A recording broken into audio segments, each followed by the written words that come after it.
কমিশনকে কে দিয়েছে, যেটা প্রথম প্রশ্ন। আচ্ছা, নির্বাচন কমিশনের বিরুদ্ধে তো পশ্চিমবাংলার মুখ্যমন্ত্রীও আর্গিউ করেছেন, সওয়াল করেছেন, তাহলে তৃণমূল কংগ্রেসের লোকেদের এত ইন্টারেস্ট কেন?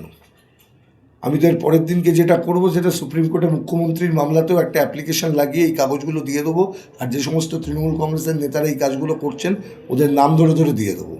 মূলত তিনটি বিষয়। একটা হচ্ছে এসআইআর নিয়ে ইলেকশন কমিশনার যে কাজ করছেন সেটা মানুষকে বলা যেতে পারে যাচ্ছে তাইভাবে হয়রানি করছেন।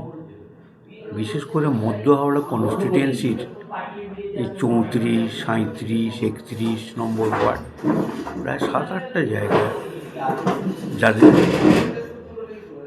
একবার শুনানি কিছু কিছু লোকের হয়েছে, আবার নট ইন্ডিয়ান সিটিজেন বলে তাদেরকে নোটিশ ধরানো হয়েছে। এই নোটিশে যাদের সই আছে, তাদের মানে যার নাম আছে তার নাম প্রকৃত তাকে পাওয়াই যায়নি। তার ঠিকানা 70 না 72/1 ওয়েস্ট বেঙ্গল, এরকম কোনো ঠিকানাই হয় না। কিন্তু এই নোটিশ তাদের করে হয়রানি করা হচ্ছে মূলত সংখ্যালঘু মানুষদের কাছে। এর উপরে মানুষকে হয়রানি করা হচ্ছে শুধু নয়, এটা প্রকৃত ভোটারদের বাদ দেবার অভিমুখে এই কাজ করছে বিজেপির পক্ষে আমাদের দেশের ইলেকশন কমিশনার। কিন্তু এটাকে পাওয়া যাচ্ছে না, এদের ক্ষেত্রে তৃণমূলের হাত নেই। মানুষ মনে করে এর পেছনে তৃণমূলেরও হাত আছে, যাতে আগামী দিনে বিজেপি বিরুদ্ধে আমরা লড়ছি ভাই এসআইআরের বিরুদ্ধে আর মানুষের পক্ষে দেখিয়ে ভোটটাকে পক্ষে করা যায়।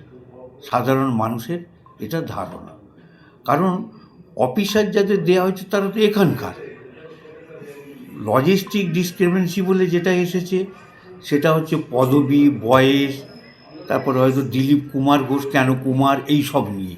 কিন্তু নর্থ ইন্ডিয়ান সিটিজেন যাদের ভোটে এ সরকার গঠিত হলো, কর্পোরেশন গঠিত হলো, লোকসভা হলো, তাদেরকে নর্থ ইন্ডিয়ান সিটিজেন এই বলে নোটিশ ধরানো কিসের জন্য?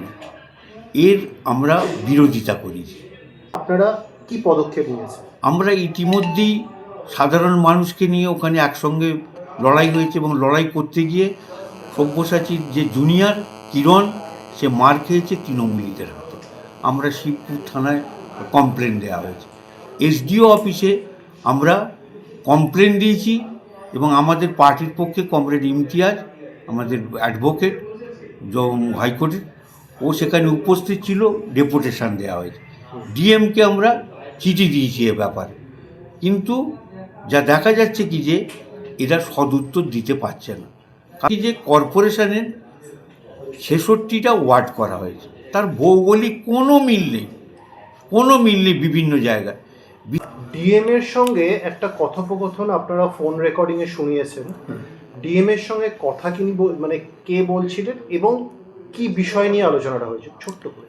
ডিএম এর সঙ্গে কথা বলছিলেন 31 নম্বর ওয়ার্ডের একজন, ওনার বাড়ি এবং দোকান, ছোট্ট দোকান,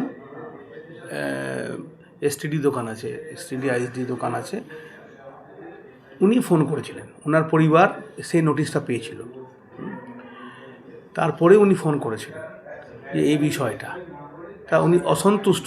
এটাও কিন্তু এই মানে আপনি অডিওতে পাবেন, এবং ডিএম কি উত্তর দিয়েছেন সেটাও আপনি পাবেন। কিন্তু ওনার যে প্রশ্ন ছিল, এই প্রশ্ন কিন্তু আমাদেরও, দিলীপ দাও সেই প্রশ্ন করেছেন। আমি ইন্ডিভিজুয়াল চিঠি দিয়েছি এসডিও করে, সেই প্রশ্নটা আমাদের ছিল, কিন্তু তার উত্তর কিন্তু আইন মোতাবেক দিতে পারেননি। উনি প্রশ্নটা কি করেছিলেন ডিএম? উনি প্রশ্ন করেছেন যে এই যে নোটিশ দিয়েছেন আপনি, এই নোটিশ মানে কোনো সিগনেচার নেই। ওকে।